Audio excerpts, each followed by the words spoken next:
Hello students, हम लोग autotrophic mode of nutrition को ऑलमोस्ट कंप्लीट कर चुके हैं।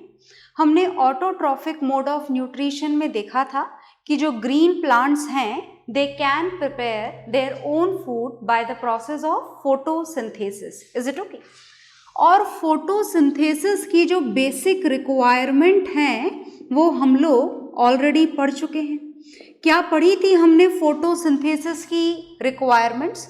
हमने देखा था the first important inorganic raw material is carbon dioxide gas which is absorbed with the pore stomata. कौन से पोर के थ्रू एब्जॉर्ब होता है? स्टोमेटा के through. Is it okay? Stomata के बारे में हम जान चुके हैं लास्ट क्लास में। ओके, सेकेंड हमने देखा था कि जो सेकेंड रिक्वायरमेंट है प्लांट्स की, दिस इज वाटर। और ये वाटर प्लांट्स कैसे एब्जॉर्ब करते हैं? ये वाटर प्लांट्स एब्जॉर्ब करते हैं सॉइल से। Is it okay?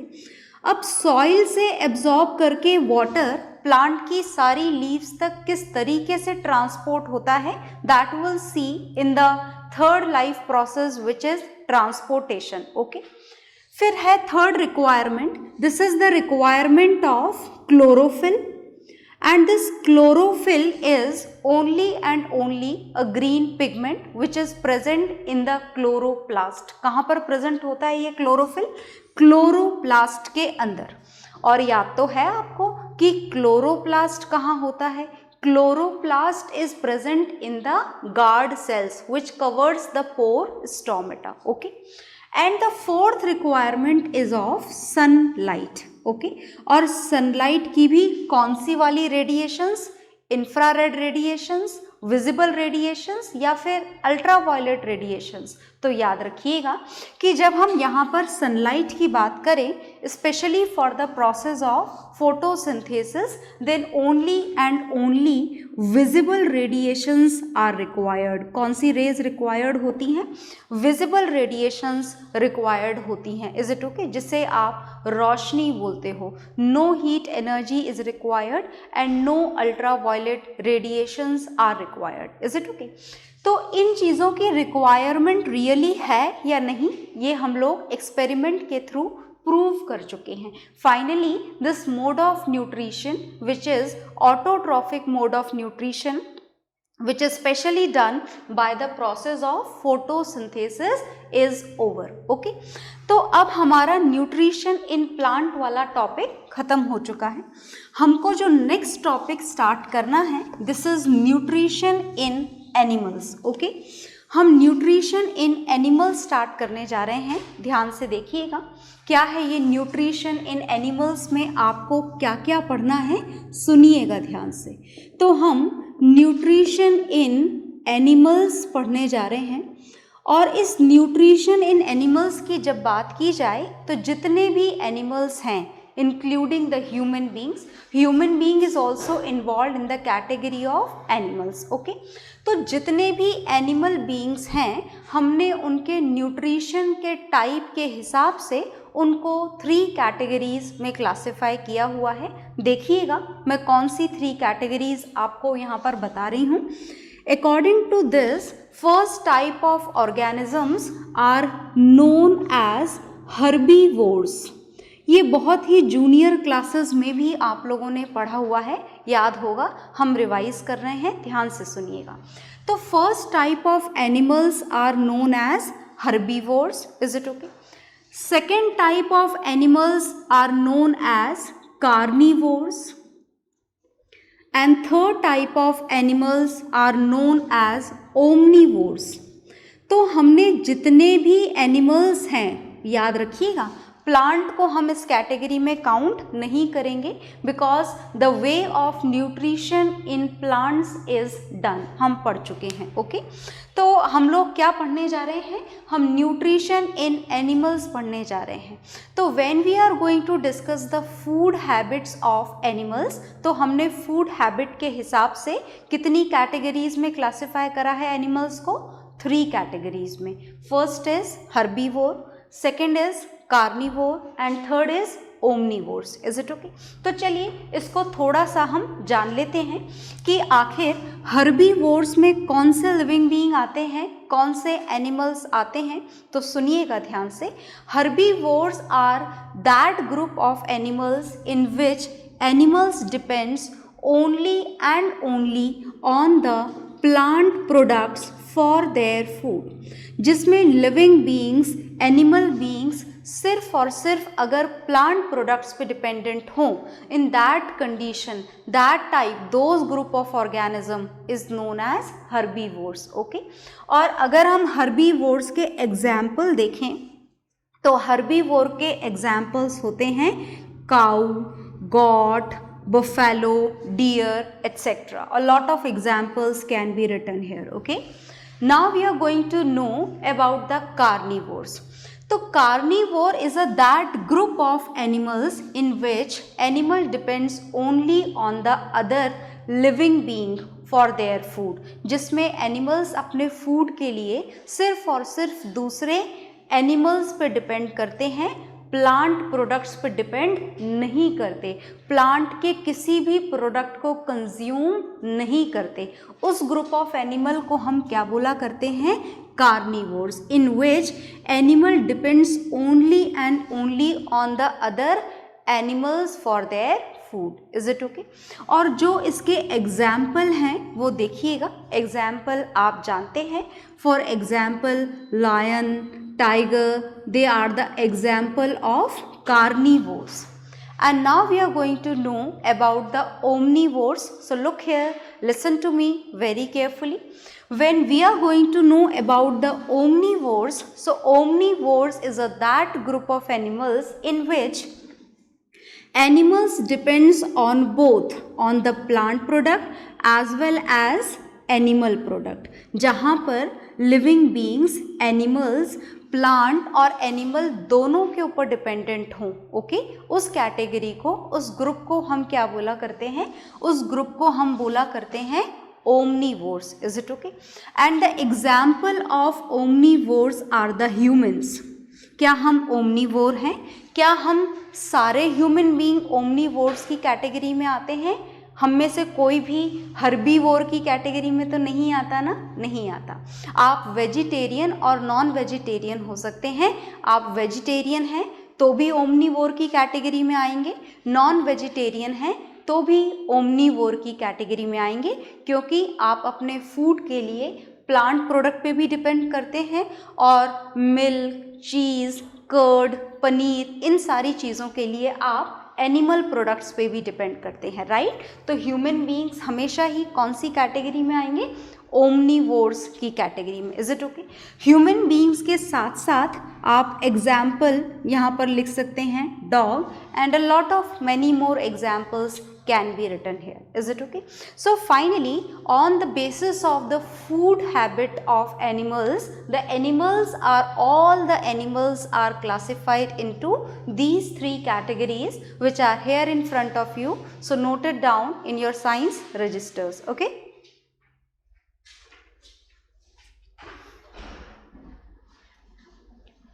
तो इस न्यूट्रिशन को आपने नोट डाउन कर लिया होगा, और अब जो हम पढ़ने जा रहे हैं, ध्यान से सुनिएगा, अब हम पढ़ने जा रहे हैं स्टेप्स ऑफ न्यूट्रिशन, कि आखिर ये न्यूट्रिशन किस तरीके से होता है, कौन कौन सी स्टेप्स में होता है, क्या क्या पार्ट आपके फूड शेड्यूल का इस न्यूट्रिशन में इन्वॉल्व होता है, वो हमको यहाँ पर अब जानना है। Is it okay? तो whenever we are talking about the nutrition in animals, so this process of nutrition can be classified into 5 steps. Is it okay? 5 step में जाकर के ये न्यूट्रिशन का प्रोसेस एनिमल्स में कंप्लीट होता है। ओके, तो चलिए हम इस न्यूट्रिशन की फर्स्ट स्टेप जानने जा रहे हैं, ध्यान से देखिएगा। First step of nutrition is ingestion. बहुत ध्यान से सुनिएगा, कभी कभी तो एग्जाम्स में सिर्फ ये स्टेप्स ही लिखने के लिए आ जाती हैं, so listen to me very carefully. So when we are talking about this first step of nutrition, then this first step of nutrition is ingestion. अब इंजेशन का मतलब क्या होता है, बहुत ध्यान से सुनिएगा। Ingestion is simply defined as the intake of food, बस intake of food is known as ingestion. मतलब बहुत ही सिंपल सा स्टेप है कि खाने को अपने मुंह के अंदर डालना, या खाना किसी भी तरीके से अगर आपकी बॉडी में एंटर हो जाए, whatever the steps are, ज़रूरी नहीं है जैसे हमारे पास माउथ है फूड की एंट्री के लिए, ऐसे हर लिविंग ऑर्गेनिज्म के पास में ऐसे वेल डेवलप्ड ऑर्गन हो, माउथ हो, ऐसा ज़रूरी नहीं है। Is it okay? आ गई बात समझ में?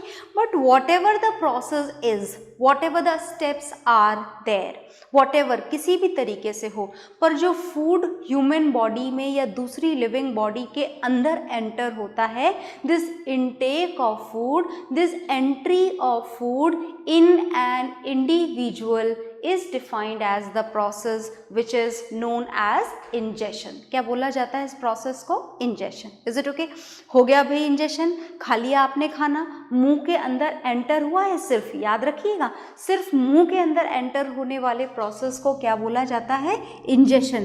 पेट में नहीं पहुंचाना है अभी खाना, है ना, खाना अभी मुंह में ही पहुंचा है सिर्फ। ओके, तो जो सेकेंड स्टेप है इस न्यूट्रिशन प्रोसेस की, this second step of nutrition is known as digestion. बहुत ध्यान से सुनना ये डाइजेशन। Is it okay? देखिए आपने जो खाना खाया या किसी भी लिविंग बीइंग ने खाया, टाइगर ने खाया, लायन ने खाया, जिसने भी खाया, इज इट ओके, जो फूड आप खाते हैं, रोटी, सब्जी, curd, milk, whatever the type of food is, जो फूड आप खाते हैं, this is present in the form of very complex molecules. बहुत लंबे लंबे बड़े बड़े मॉलिक्यूल्स होते हैं। अगर आप अपने खाने का फॉर्मूला जानना चाहो ना, then it is very complicated. जैसे आपने केमिस्ट्री में छोटे छोटे से कंपाउंड पढ़े हैं ना, बेरियम क्लोराइड 2 एलिमेंट से मिलकर बन गया BaNCl2। हमारे खाने का फॉर्मूला इतना सिंप्लीफाइड नहीं होता, बहुत कॉम्प्लिकेटेड होता है। बड़े बड़े प्रोटीन मॉलिक्यूल होते हैं, बड़े बड़े कार्बोहाइड्रेट के मॉलिक्यूल होते हैं। तो हमारा जो खाना होता है वो कैसा होता है? हमारा खाना बहुत कॉम्प्लेक्स मॉलिक्यूल से मिलकर बना होता है। तो इतना कॉम्प्लेक्स मॉलिक्यूल आपके ब्लड में एब्जॉर्ब नहीं हो सकता। आपकी बॉडी इतने कॉम्प्लेक्स मॉलिक्यूल को एब्जॉर्ब करके उससे एनर्जी गेन नहीं कर सकती। आई बात समझ में? मतलब आपको क्या करना होता है, इतने बड़ा सा जो कॉम्प्लेक्स, जो बिगर बड़े बड़े मॉलिक्यूल होते हैं, उनको क्या करना पड़ता है? उनको स्मॉल सिंपलर मॉलिक्यूल्स में कन्वर्ट करना होता है। क्या करना होता है? बिल्कुल छोटे छोटे सिंपल सिंपल मॉलिक्यूल्स में कन्वर्ट करना होता है। Is it okay? मतलब आप यूँ बोलें कि आपने जो खाना खाया है उसको सॉल्यूबल फॉर्म में कन्वर्ट करना होता है। इतना सॉल्यूबल कि आपका खाना किस में डिज़ोल्व हो जाए? आपके ब्लड में डिज़ोल्व हो जाए। Is it okay? आ गई बात समझ में? And this process of conversion of complex molecule of food into simpler molecules, that process is known as second step of nutrition, which is written here, this is digestion. Is it okay? तो ingestion और digestion आपको clear हो गया होगा। अब मैं आपको इस न्यूट्रिशन प्रोसेस की थर्ड स्टेप बताने जा रही हूँ, ध्यान से सुनिएगा। ये जो थर्ड स्टेप है, this third step is known as absorption. Absorption of what? Absorption of digested food. देखिए आपका खाना अब बिल्कुल सॉल्यूबल पार्टिकल्स में कन्वर्ट हो चुका है ना, छोटे छोटे पार्टिकल्स में, है ना। It is ready to get dissolve in blood. हमारी बॉडी में डिज़ोल्व होने के लिए, हमारे ब्लड में डिज़ोल्व होने के लिए खाना अब क्या हो चुका है? तैयार हो चुका है। Is it okay? So now this digested food has to be absorbed in our body and that is known as absorption of food. समझ में आ गया ना एब्जॉर्प्शन का मतलब क्या है? यहाँ पर एब्जॉर्प्शन का मतलब आप यूँ मान लें कि एंट्री होने वाली है। किसकी? एंट्री ऑफ, ये सॉल्यूबल हटा देती हूँ मैं यहाँ से, आ गया ना आपको समझ में, तो सॉल्यूबल वर्ड हम हटा देते हैं so that we can write it very clearly. So look here, entry होने वाली है, अब किसकी होने वाली है entry, entry of digested food, कहाँ पर एंटर होने वाला है, इन आवर बॉडी।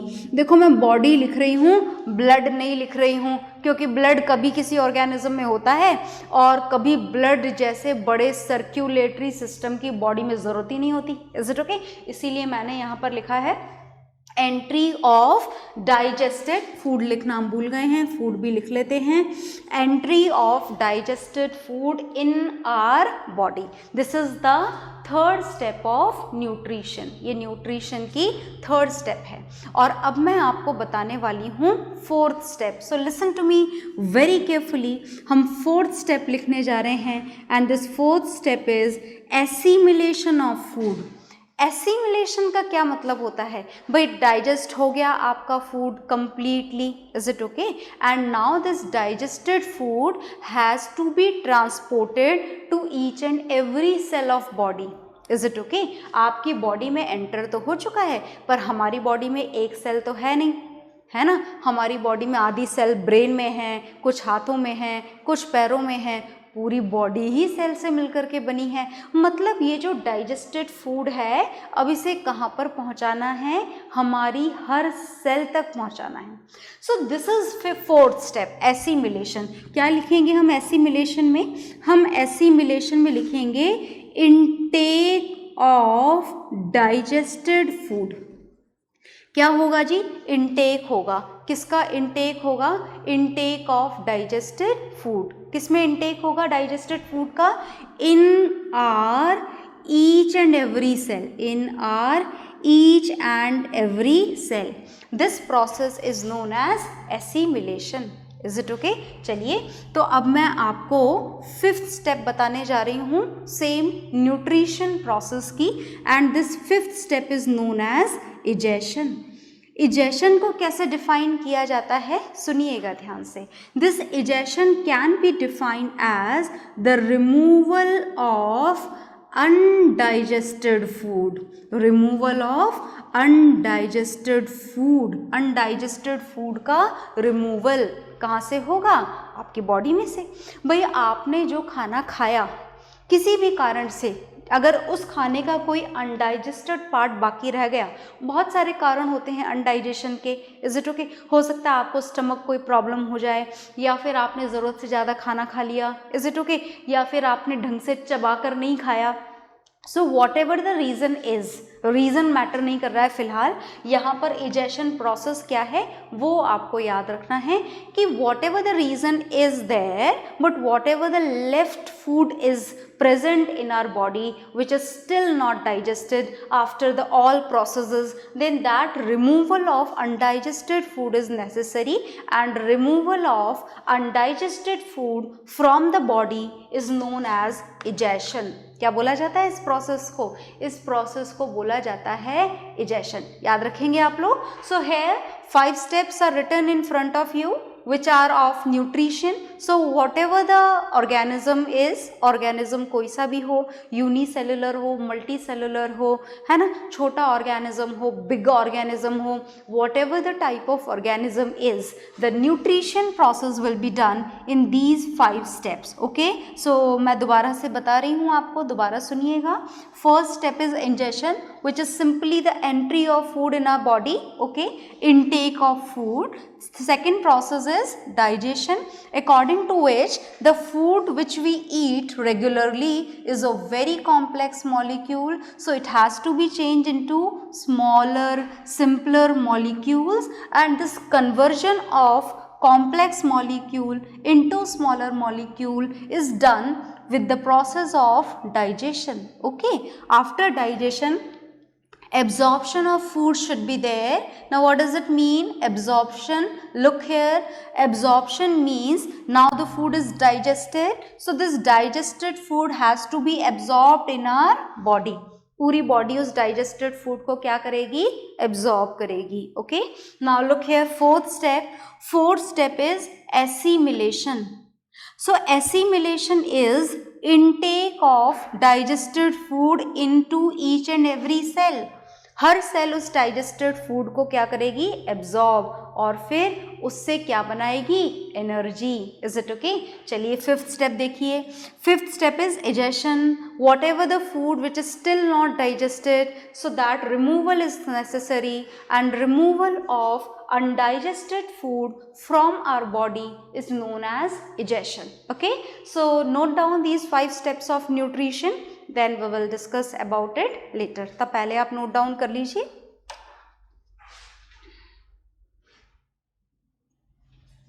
हाँ जी, तो आपने वीडियो पॉज करके नोट डाउन नहीं करा है तो कर लें आप. मैं सिर्फ करने जा रही हूँ. हमने न्यूट्रिशन इन एनिमल्स का स्टार्टिंग पढ़ लिया है कि आखिर कैसे स्टार्ट होता है ये न्यूट्रिशन इन एमीबा. अब हम पढ़ेंगे सिंपल से ऑर्गेनिज्म में न्यूट्रिशन कैसे होता है. अब हम वो जानने जा रहे हैं. बहुत ध्यान से आप लोग सुनेंगे. ओके, तो हम क्या पढ़ने जा रहे हैं, हम न्यूट्रिशन ही पढ़ने जा रहे हैं. और अब हम जो न्यूट्रिशन पढ़ेंगे, और ये किसके अंदर पढ़ने जा रहे हैं हम न्यूट्रिशन, अब हम पढ़ने जा रहे हैं न्यूट्रिशन इन एमीबा. एमीबा जानते हैं क्या आप? याद होना चाहिए आपको एमीबा के बारे में. ये जो एमीबा है, this amoeba is a unicellular organism. कैसा ऑर्गेनिज्म है ये? यूनिसेल्युलर ऑर्गेनिज्म है ये. ओके, यूनिसेल्युलर का मतलब तो समझ गए ना.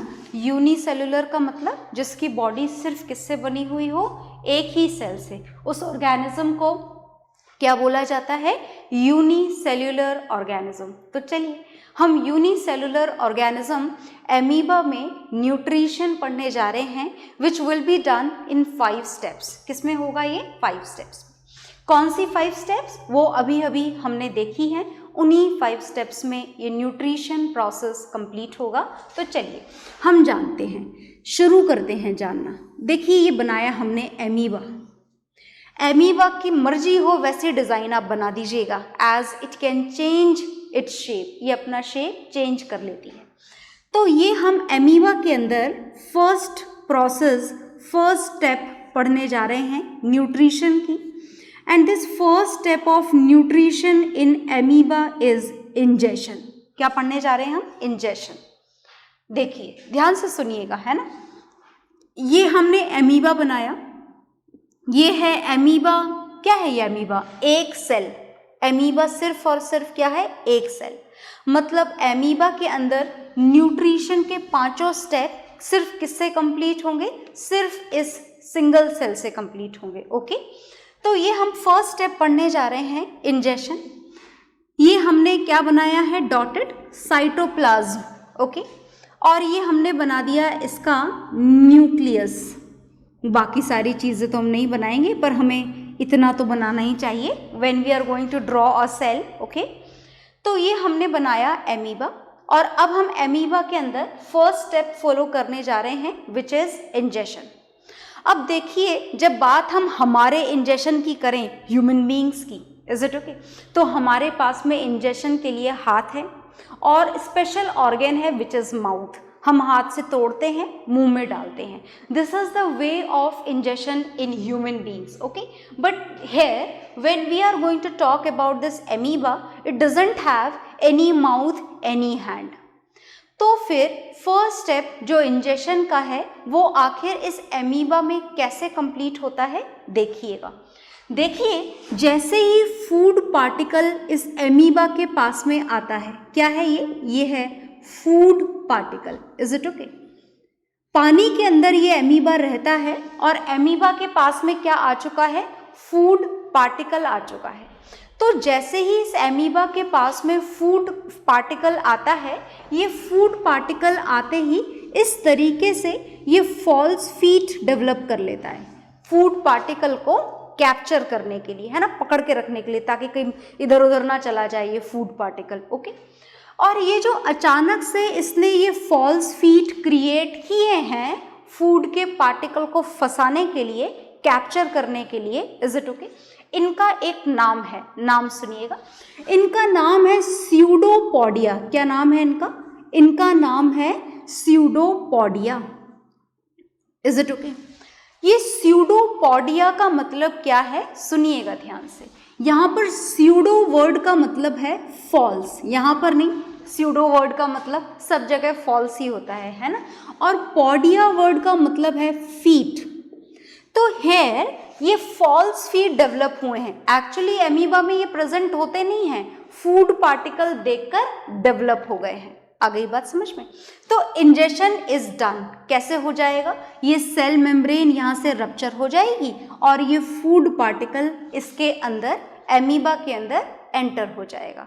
तो first step of nutrition which is injection is done, which is done with the help of these false feet which is known as pseudopodia. Okay, आगे देखिए। अब हम पढ़ने जा रहे हैं second step of nutrition. This second step of nutrition is digestion. अब digestion के लिए ना तो एमीबा के पास में स्टमक है और ना ही कुछ और, तो डाइजेशन कैसे होगा? सुनिएगा ध्यान से। यहाँ पर ये फूड पार्टिकल जो एंटर हुआ है, ये अपने साथ में कुछ पानी भी लेकर के आ जाता है और एक फूड वैक्यूल की फॉर्म में, किस फॉर्म में?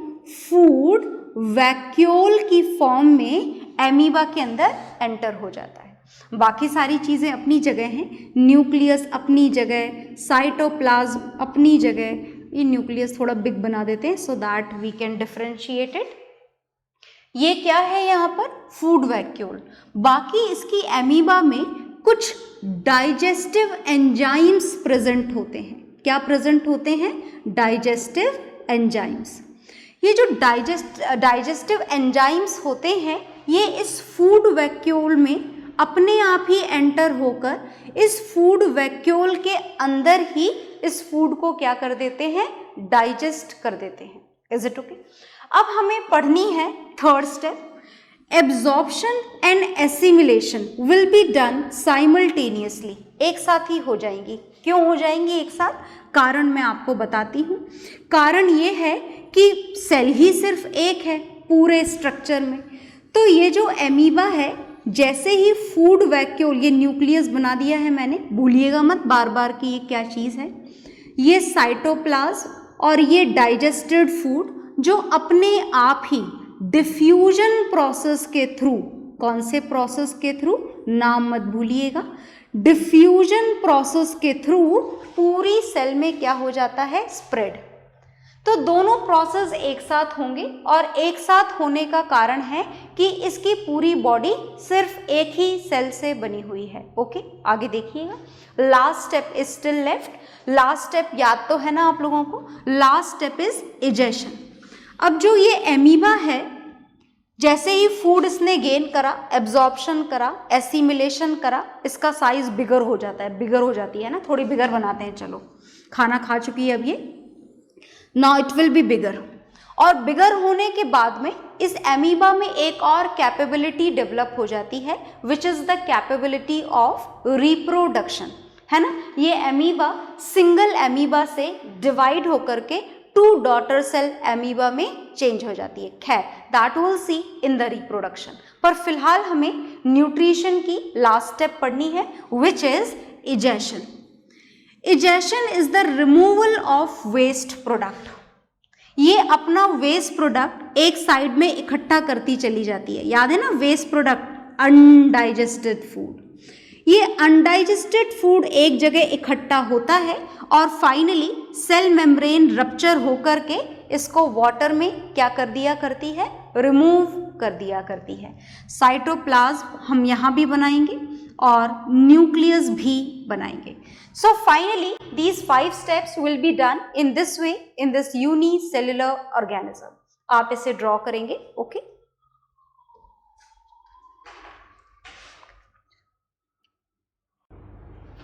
तो आपने ये नोट डाउन कर लिया होगा, नहीं किया है तो करिएगा जरूर। तो हमने देखा कि एमीबा में कैसे हुआ ये न्यूट्रिशन का process. First, this is injection which is done with the pseudopodia. Second, digestion which is done in the food vacuole. Digestive enzyme cytoplasm से ही फूड वैक्यूल में एंटर हो जाएंगे। Third, absorption and assimilation will be done simultaneously as it has only one cell, okay. And last step is digestion, which is the removal of waste product, which will be done in the water only, okay. तो ये जो हमने amoeba की जो खाना खाने के steps जो आपने देखे, इसको एक स्पेशल नाम भी दिया गया है, वो नाम मैं आपको बताना चाहती हूँ। ये जो न्यूट्रिशन इन एमीबा जो आपने पढ़ा, the steps of taking food by amoeba is known as phagocytosis steps of taking food. जिस तरीके से इसने खाना खाया, उस खाना खाने के तरीके को क्या बोला जाता है? Phagocytosis steps of taking food. और अगर आप फैगोसाइटोसिस वर्ड का मतलब जानना चाहते हैं तो इसका मतलब सिर्फ और सिर्फ है eating of cell, cell eating या सेल फीडिंग, कुछ भी आप बोल सकते हैं। Is it okay? तो in this way nutrition in amoeba is done, and in the next class we will learn about the nutrition of human beings, okay. So that is very important. This is also very important. Draw all the figures and learn it very properly, okay. So bye everyone.